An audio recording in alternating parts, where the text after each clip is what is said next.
Hello friends, ఈరోజు వీడియోలో Rayalaseema special బెండకాయ పులుసు తక్కువ ఇంగ్రీడియంట్స్తో చాలా టేస్టీగా ఎలా చేసుకోవాలో చూపిస్తాను. ఈ కూర చాలామందికి తెలుసు, కానీ మా స్టైల్లో ట్రై చేసి చూడండి. దీంట్లో ఒక సీక్రెట్ ఇంగ్రీడియంట్ వేసినాను, దానివల్ల టేస్ట్ ఎన్హాన్స్ అవుతుంది. మీరు కూడా ఒకసారి తప్పకుండా ట్రై చేసి చూడండి, మీకు కూడా ఖచ్చితంగా నచ్చుతుంది. ఇప్పుడు ఎలా చేయాలో చూపిస్తాను. Let's start. ఇవన్నీ కావాల్సిన ఇంగ్రీడియంట్స్ అన్నీ ఇలా కట్ చేసుకొని రెడీ చేసి పెట్టుకున్నాము. ఇప్పుడు ఒక ప్యాన్ పెట్టుకొని ప్యాన్లో వేడయ్యాక దాంట్లో 2 టేబుల్ స్పూన్స్ ఆయిల్ వేసుకోవాలి. ఆయిల్ వేడయ్యాక 1 స్పూన్ ఆవాలు, 1 స్పూన్ జీలకర్ర, 1 స్పూన్ పసుపు వేసుకోండి. మళ్ళీ 2 క్రష్డ్ గార్లిక్ వేసుకోవాలి. గార్లిక్ వేగిన తర్వాత కట్ చేసిన green chillies and dry chillies వేసి వేయించుకోవాలి. చిల్లీస్ వేగిన తర్వాత 5-6 గార్లిక్ పార్ట్స్ తీసుకొని వాటిని కట్ చేసి వేసుకొని వేయించుకోండి. గార్లిక్ పార్ట్స్ మామూలుగా చింతపండు పులుసులో గార్లిక్ పార్ట్స్ వేసుకున్నామంటే టేస్ట్ చాలా బాగుంటుంది.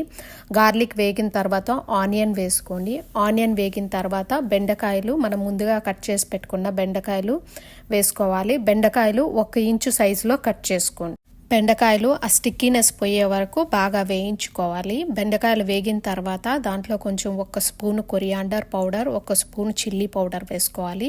మీరు కారం తగ్గట్టు చిల్లీ పౌడర్ వేసుకోండి. ఒక్కసారి ఇవన్నీ వేసుకొని ఒక 2 మినిట్స్ వేయించుకోవాలి. అవంతా బాగా వేగిన తర్వాత చింతపండు నీళ్లు పోసుకోవాలి.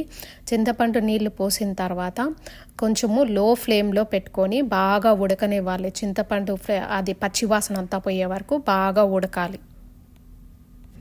బెండకాయలు ఉడికాక చింతపండు ఫ్లేవర్ అంతా కూడా పచ్చివాసన పోయాక మీరు కూర కన్సిస్టెన్సీ చూసి ఈ కన్సిస్టెన్సీ సరిపోతుంది అనుకున్నప్పుడు మ్యాజిక్ ఇంగ్రీడియంట్ అని చెప్పినాను కదా మీకు, అదే పల్లీల పొడి, పీనట్ పౌడర్.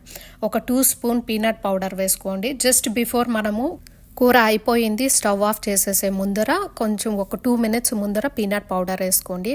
అది ఆల్రెడీ రోస్టెడ్ పీనట్ పౌడర్ కాబట్టి ఎక్కువసేపు ఉడకాల్సిన అవసరం లేదు. పీనట్ పౌడర్ వేయడం వల్ల టేస్ట్ ఎన్హాన్స్ అవుతుంది. టేస్ట్ చాలా బాగుంటుంది.